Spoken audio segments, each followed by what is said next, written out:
Dad's voice sounded cold when he called that evening. "Please don't come to the charity dinner this Saturday," he said. "I don't want any problems." I stayed quiet for a few seconds before asking, "Problems? What do you mean?" "There will be important people there," he replied. "Business owners, investors, politicians, people with influence. I don't want you talking about your computer business and making everyone uncomfortable." I smiled sadly. My computer business. That was how he described the company I had spent 8 years building. The company that started in a tiny apartment with one old laptop. The company that now served thousands of businesses across the country. The company worth more than $2 billion. But my parents never cared enough to learn what I actually did. "I'm serious, Emma," Dad continued. "This dinner is very important. A man named Victor Hayes has invested millions in my new company. I finally have a chance to build something successful. Don't ruin it." "I understand," I answered. "Good. Stay home. Your brother Ethan knows how to speak with wealthy people." The call ended without a goodbye. I placed my phone on my desk and looked through the floor-to-ceiling windows of my office. 45 floors below, traffic filled the streets with tiny streams of white and red lights. Behind me hung several awards that recognized my company as one of the fastest-growing technology businesses in the country. My parents had never seen any of them. On my desk lay a thick folder. Tuesday morning, 9 a.m. Victor Hayes, the same billionaire my father admired so much, would arrive at my headquarters to discuss a $500 million partnership with my company. The meeting had been planned for almost 2 months. No one in my family knew. I never told them. After years of being ignored, I stopped trying. Growing up, my parents always compared me to my older brother. Ethan was outgoing, confident, and loved expensive clothes and luxury parties. He married into a wealthy family before turning 30. To my parents, that was the definition of success. I chose another path. Instead of attending the university my parents wanted, I earned a scholarship to study software engineering. They were disappointed. "What kind of future does someone have sitting in front of a computer all day?" my mother once asked. I didn't argue. I simply worked harder. While my friends enjoyed weekends and vacations, I spent long nights writing code, fixing bugs, and meeting investors. Most people thought my startup would fail. Some laughed when I said I wanted to change how companies managed shipping and deliveries. Others said I was dreaming too big. I kept going anyway. 3 years later, I hired my first employee. 5 years later, my company expanded across the country. 7 years later, international clients began signing contracts worth hundreds of millions of dollars. Every milestone made me proud. None of them impressed my parents. When my company appeared on the cover of a famous business magazine, my mother only commented on my hairstyle. When I bought my own penthouse apartment, Dad asked if I had borrowed too much money. When I received an award for innovation, they skipped the ceremony because Ethan had invited them to a country club dinner. Eventually, I stopped sharing my achievements. It hurt less that way. 6 months earlier, Dad called with excitement I had never heard before. "I finally did it," he shouted. "I started my own real estate company." "That's wonderful," I said honestly. "We already have an investor." "Really? Who?" "Victor Hayes." The name caught my attention immediately. Victor Hayes owned one of the largest investment groups in the country. His businesses included hotels, office buildings, shipping companies, and technology investments. At that moment, my own leadership team was already studying one of his logistics companies as a possible partner. Neither of us knew how closely our worlds would soon connect. Over the following months, every conversation with my father centered around Victor. "Victor says the market is changing." Victor introduced me to several important people. Victor invited us to his annual charity dinner. Victor believes in my future. Not once did Dad ask how my own company was doing. At Thanksgiving, everyone praised Ethan for buying a vacation house. When my mother finally remembered I was sitting at the table, she smiled politely. "How's your office job going?" "It's going well." "That's nice." Then she turned back to discussing luxury furniture with Ethan. I quietly finished my dinner. That same week, my company had signed the largest contract in its history. No one asked. No one knew. And after a while, no one deserved to know. "Tell Mom she'll look wonderful," I texted my brother. He replied almost immediately. "That's a strange thing to say. Just tell her." "Fine." I put my phone away and smiled to myself. That night, I stayed home instead of going to the charity dinner. I made a cup of tea, curled up on the sofa, and continued reading a book about one of the world's greatest inventors. While hundreds of people gathered in a luxury ballroom, I enjoyed the quiet of my apartment. Around 11 o'clock, my phone buzzed several times. My mother had posted photos from the event. She stood beside my father, both smiling proudly next to a wealthy businessman named Victor Hale. They looked happier than I had seen them in years. The caption read, "A wonderful evening with inspiring people. Looking forward to an exciting future." I studied the photos for a moment. Victor looked confident, calm, and perfectly comfortable in front of the cameras. Business magazines often described him as one of the smartest investors in the country. He had built companies in transportation, construction, and technology. He was respected because he could recognize good ideas long before everyone else. What he didn't know was that the young woman my father had asked to stay home was the founder of the company he would visit on Tuesday morning. I closed the app and went to bed early. Tomorrow would be another busy day. Tuesday arrived with clear blue skies and cold winter air. Sunlight poured through the tall windows of my office on the top floor of our headquarters. The city stretched in every direction below me. People hurried along sidewalks without realizing that inside this building, a meeting was about to take place that could change two companies forever. I dressed simply but professionally. A dark navy business suit. A white blouse. Black heels. A silver watch that had been my graduation gift to myself. No expensive jewelry. No flashy accessories. I wanted people to remember my ideas, not my clothes. At 8:30, my assistant, Olivia, knocked gently on the open door. "They've arrived," she said. "They're early. Only by a few minutes." I nodded. "Please bring coffee for everyone. Also place the final proposal folders on the meeting table." "They're already there." She paused. "You seem very calm today. I've waited years for meetings like this." She smiled. "I know you'll do great." A few minutes before 9, my phone rang. "Dad." I answered. "Good morning." He sounded happier than I had heard in months. "Everything went perfectly Saturday night," he said proudly. "Victor was impressed with our plans. He's putting even more money into the company. Congratulations."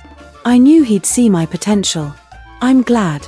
He mentioned he had an important business meeting today with some technology company. Dad laughed. "Those billion-dollar deals are on another level." I looked across my office at the large company logo on the glass wall. "They certainly are. I just wanted to share the good news. I'm happy for you."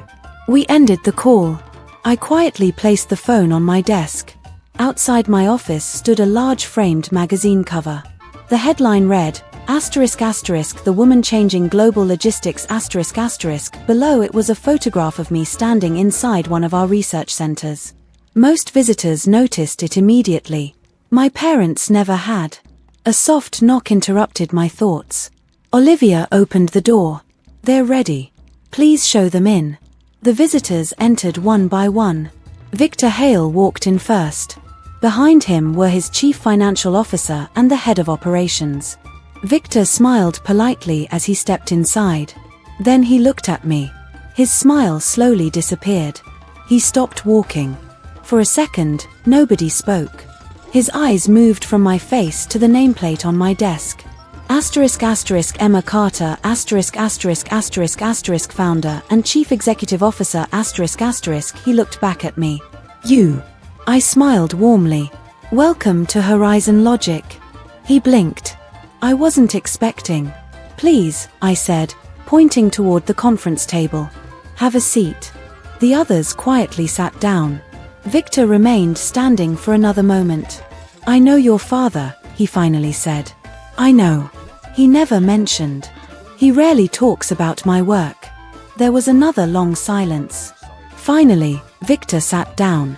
I honestly thought you were one of the engineering managers. I started as one. His finance director opened the proposal folder.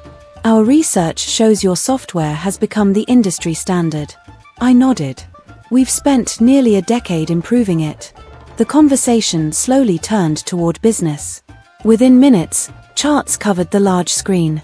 Revenue forecasts, growth plans, expansion strategies, risk analysis. Every question Victor asked was thoughtful. Every answer I gave came from years of experience. After almost half an hour, he leaned back in his chair. May I ask something personal? Of course. Does your family know what you've built?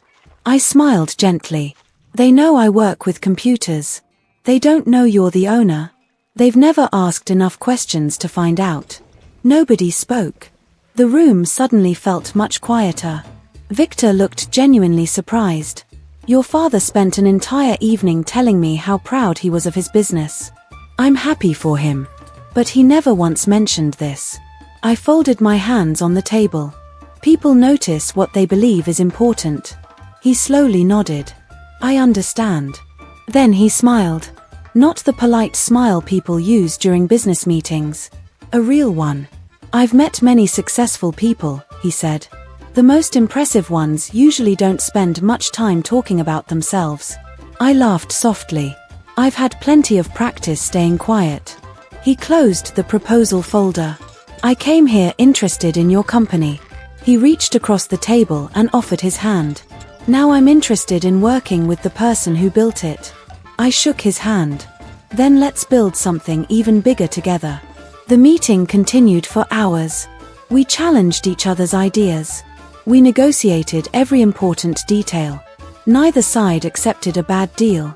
By the time we stood to leave, both companies had the foundation for a partnership that could transform the entire industry.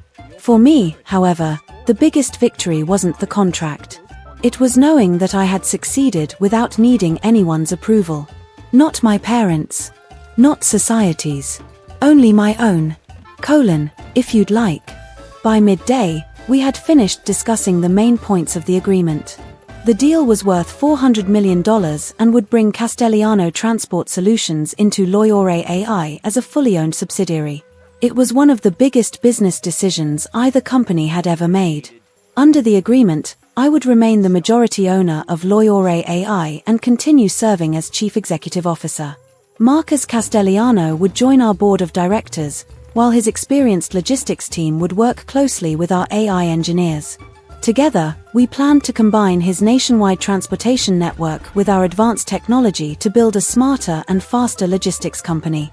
My legal team will prepare the first draft of the agreement, Ellen said as she carefully packed her files into her briefcase. You should receive it by Friday so both sides can begin reviewing the details. Perfect, I replied.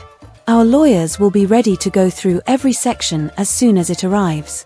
The meeting ended on a positive note. Everyone shook hands, and Ellen walked toward the elevator.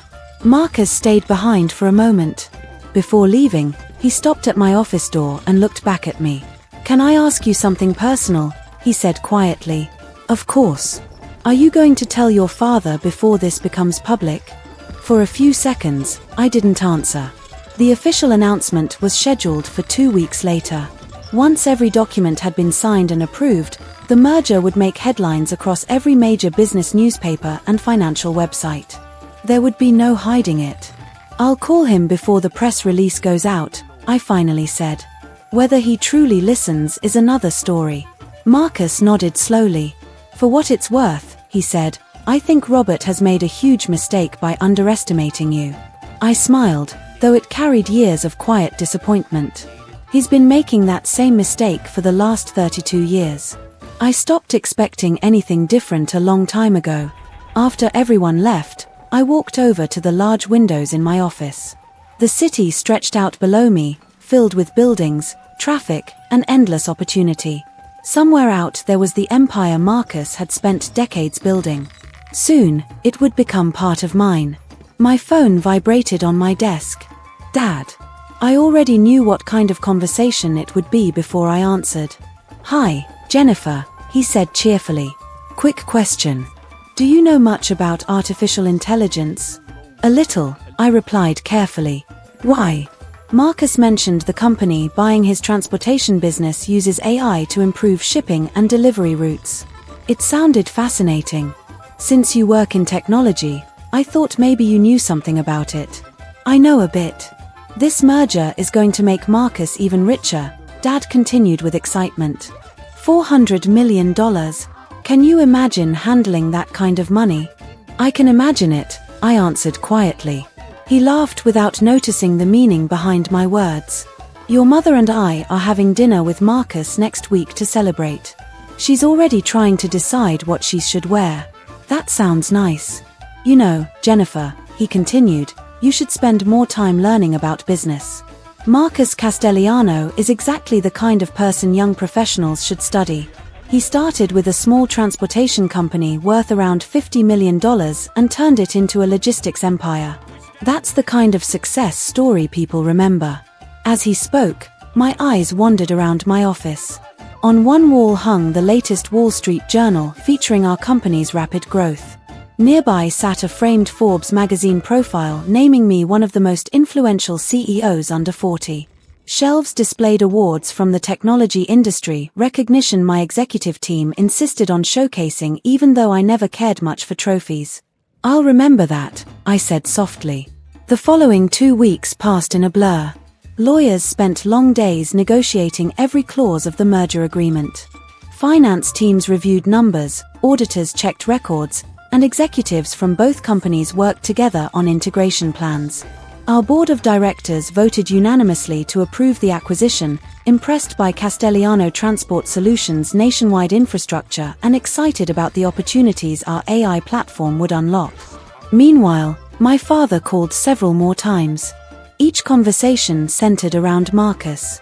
"He invited me to the Metropolitan Club," Dad said proudly during one call. "Do you know how difficult it is to become a member there? Marcus personally sponsored me. Your mother couldn't be happier."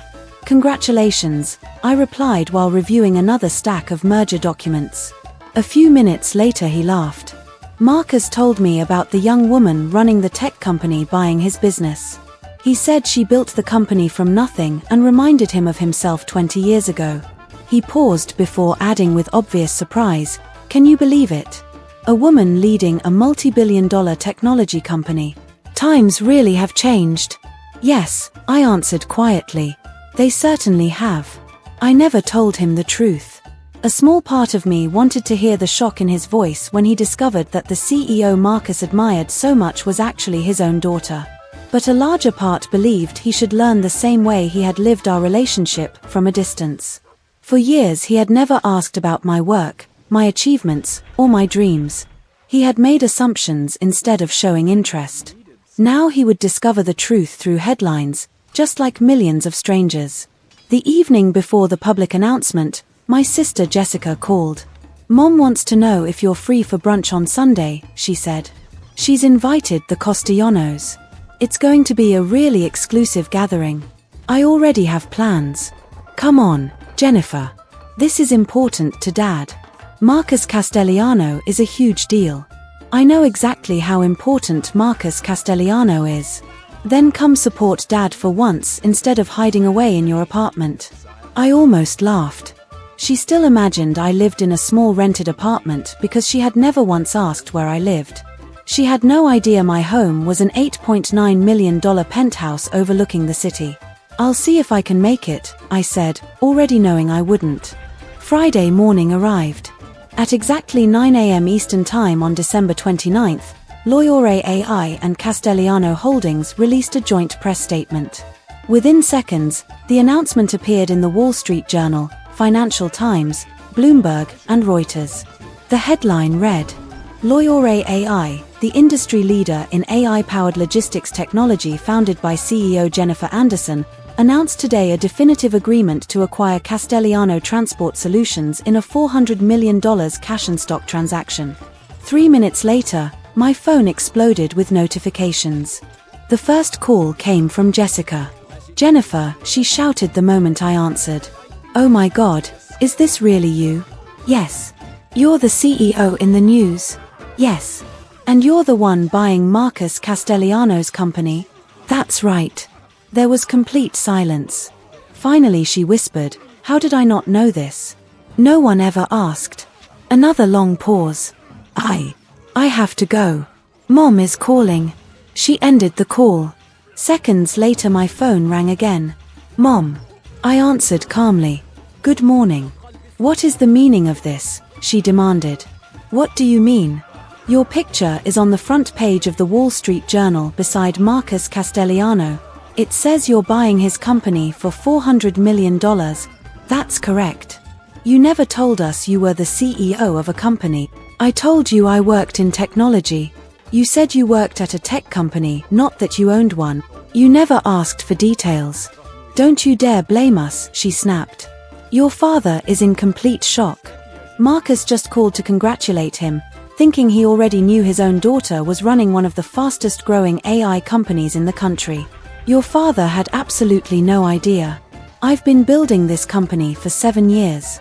We thought you were just some middle manager. Her voice faded as I heard my father speaking loudly in the background. A moment later the phone changed hands. What the hell is going on, Jennifer?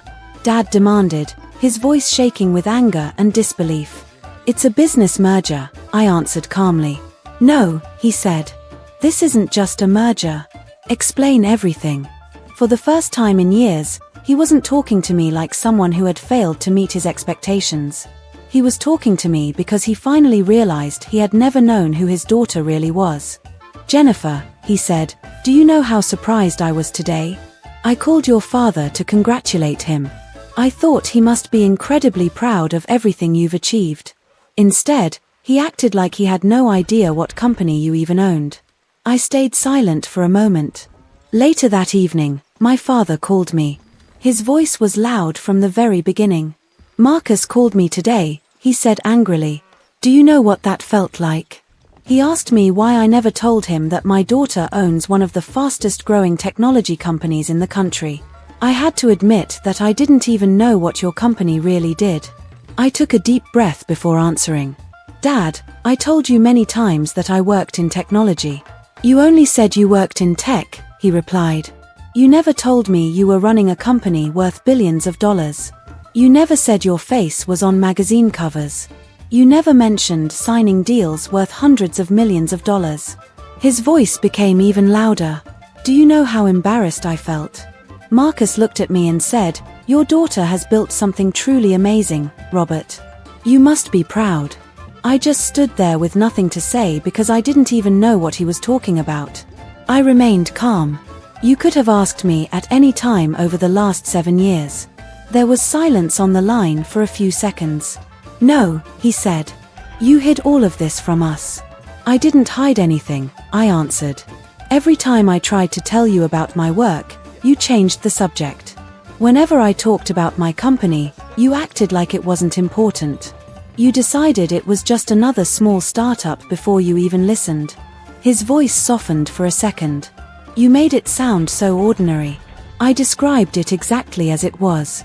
I told you I started the company. I told you I was leading it. You simply never cared enough to ask more questions. He sighed heavily. Jennifer, do you realize who Marcus Castellano is to me? I've been trying to impress him for months because I wanted his investment. Then I find out he isn't investing in my business. He's merging with yours instead. I looked like a complete fool.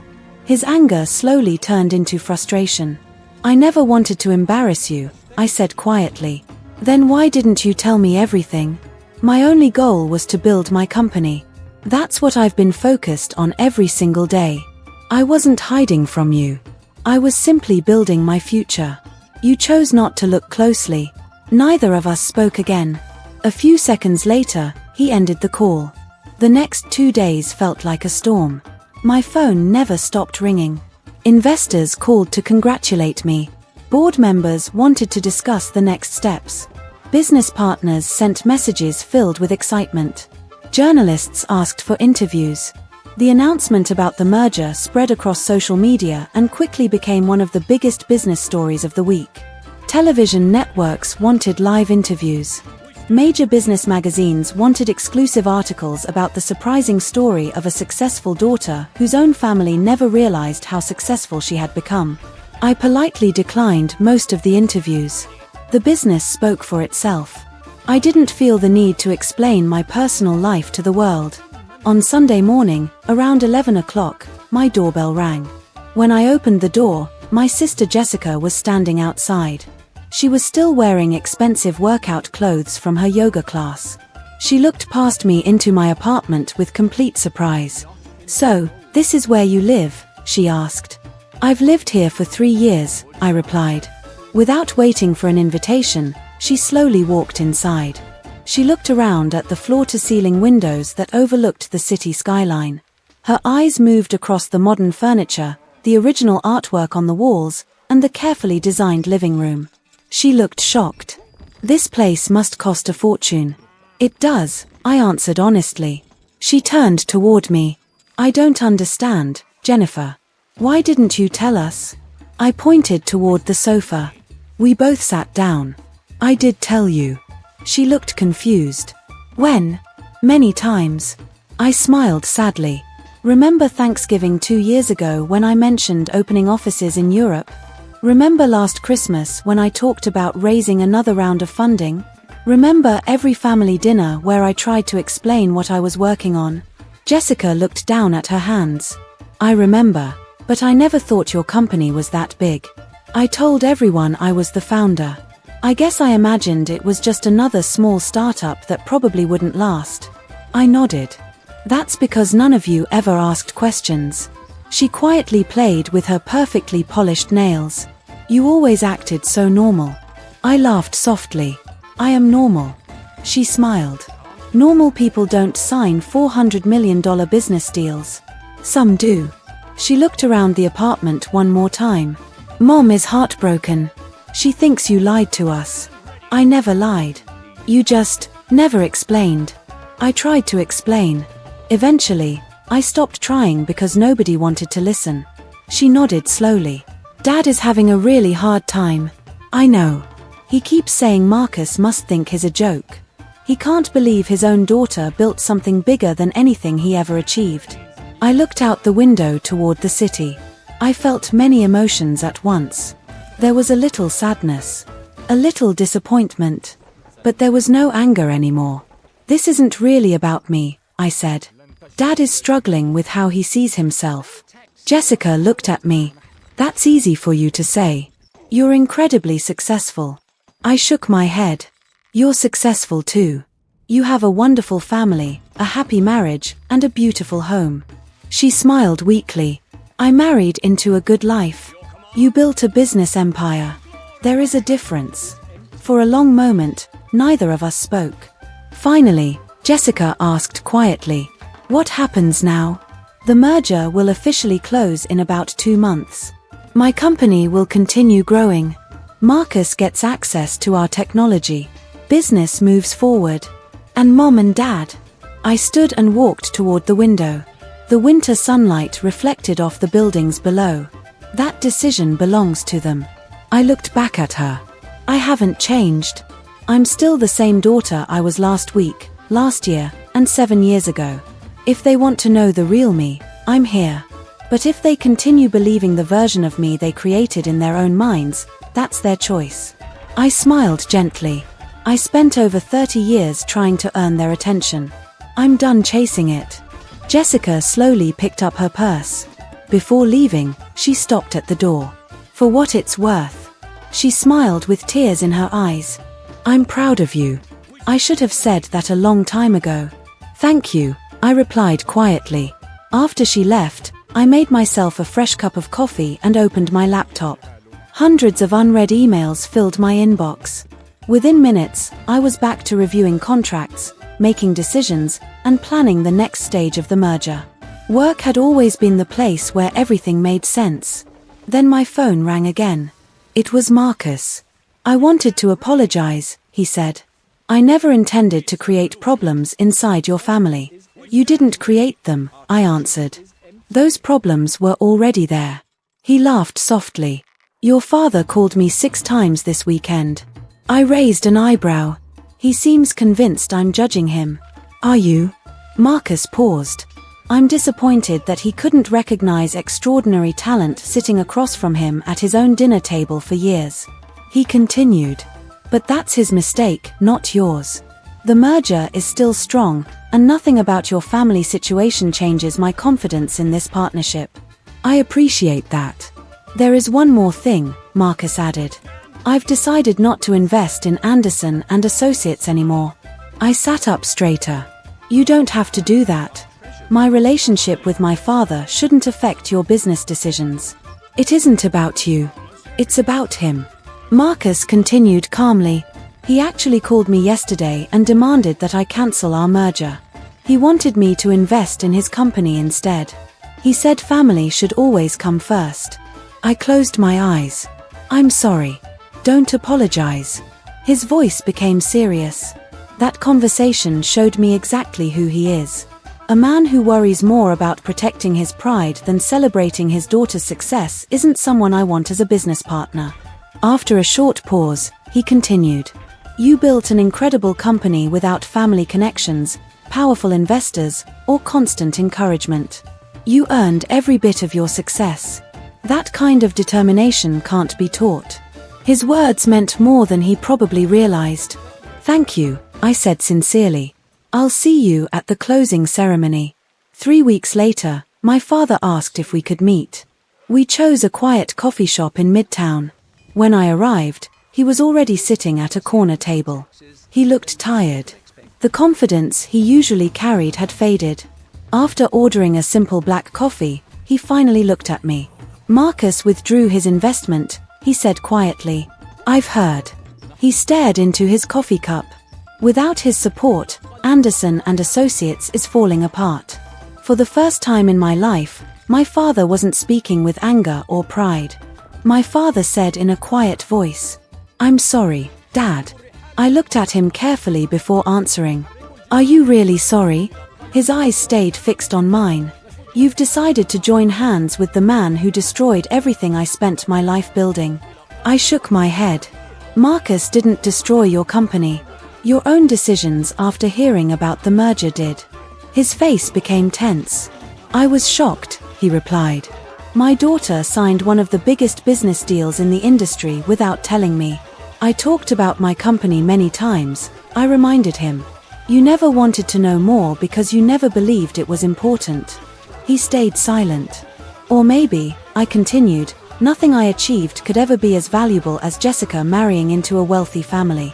The room became very quiet. My father looked uncomfortable, and his face turned red. That isn't fair, he said. Isn't it? I asked calmly. Tell me one thing about my company. Just one thing that you knew before reading about me in the newspapers. Tell me something you learned because you cared enough to ask. He opened his mouth, but no words came out. Finally, he looked away. You can't answer, I said softly. Because in 7 years you never asked me about my business. Not once. You should have told me more. I tried. You just weren't listening.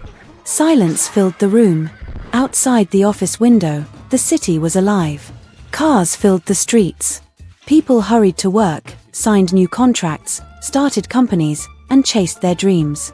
Life continued as if our family argument meant nothing at all. After a long pause, my father spoke again. Your mother wants you to come for Sunday dinner. I looked at him. Why? Because you're family. I've always been family, I answered. That never seemed important before. He lowered his head. His voice became weaker than I had ever heard. I know I haven't always been there for you. I know I didn't really see what you were doing. He stopped speaking for a moment, trying to find the right words. I'm proud of you. I should have told you that years ago. You should have asked about my life years ago. I'm asking now, he said sincerely. Please tell me, what exactly have you built? For the first time, I saw something different in his eyes. Not pride. Not disappointment. Regret. I decided to answer. I built an artificial intelligence platform that helps companies manage their supply chains, I explained slowly. Our software uses machine learning to predict shipping routes, warehouse demand, delivery schedules, and transportation costs. It helps businesses move products faster while spending less money. He listened without interrupting. Today, more than 60 Fortune 500 companies use our technology. On average, they have reduced shipping costs by 17% and improved delivery accuracy by 23%. His expression changed. We employ over 800 people, I continued. Hundreds of families depend on this company for their income. Last year we generated $680 million in revenue. He leaned forward, paying attention to every word. The merger with Castellano Transport Solutions gives us something we were missing: a nationwide last-mile delivery network. Together, we can provide complete logistics services from manufacturing to the customer's doorstep. Very few companies in the world can offer everything under one roof. I smiled slightly. It opens the door to a global logistics market worth more than $2 trillion. He looked amazed. You really built all of this? Yes. I nodded. 7 years ago, I started with only $50,000 that I had saved myself. I worked from a tiny garage with nothing except a laptop, a few ideas, and the belief that I could build something better. He stayed quiet before asking another question. Why didn't you ask me for help? I met his eyes. Would you honestly have helped me? He hesitated. I don't know. I do. I answered without anger, only honesty. You would have told me to stop wasting time. You would have said I needed a real job, a safe career, and a husband with a stable income. You would have laughed at the idea of building an AI company. He looked down. So I built it without your support. Another long silence passed between us. Finally, he spoke. I was wrong. His voice was almost a whisper. I was wrong about what success looks like. I was wrong about what you were capable of. And I was wrong about what truly matters. Those words could not erase years of pain. But they were a beginning. I'll come to Sunday dinner, I said after thinking for a moment. Once. We'll see where things go from there. Relief appeared on his face. Thank you. But there's one condition. Anything. If you introduce me as my daughter who works with computers or someone in technology, I'm leaving immediately. For the first time that day, he smiled. You have my word. 63 days later, the merger officially became final. Logical AI completed its acquisition of Castellano Transport Solutions in a deal worth $412 million. The final valuation exceeded early estimates because investors responded positively to the announcement. The newly combined company was valued at more than $3 billion. My personal net worth rose to nearly $2 billion. Business magazines and newspapers published stories about the merger. One article described my journey from building software in a small garage to leading one of the fastest-growing technology companies in the logistics industry. It also briefly mentioned my father.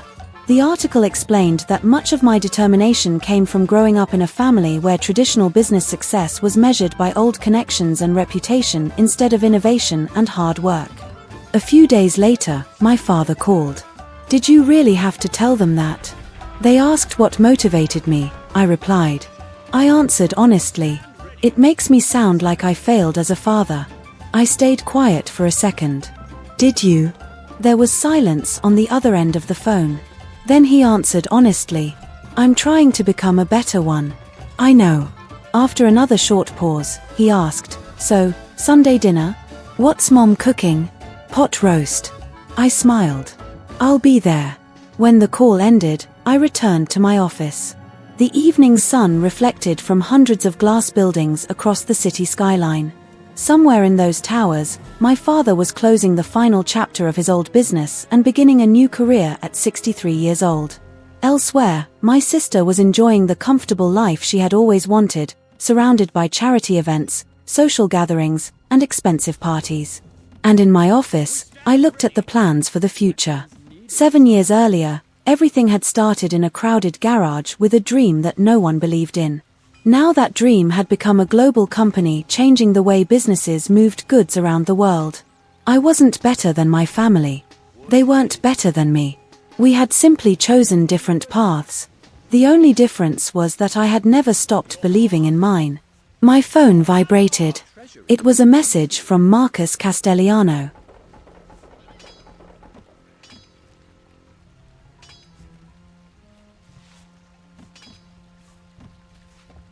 We await orders.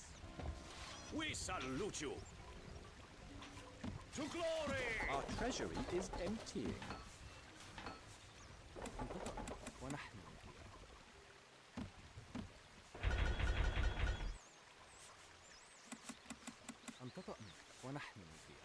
Gold needed.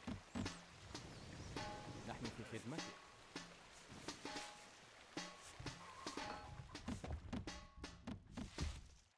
You can count on us.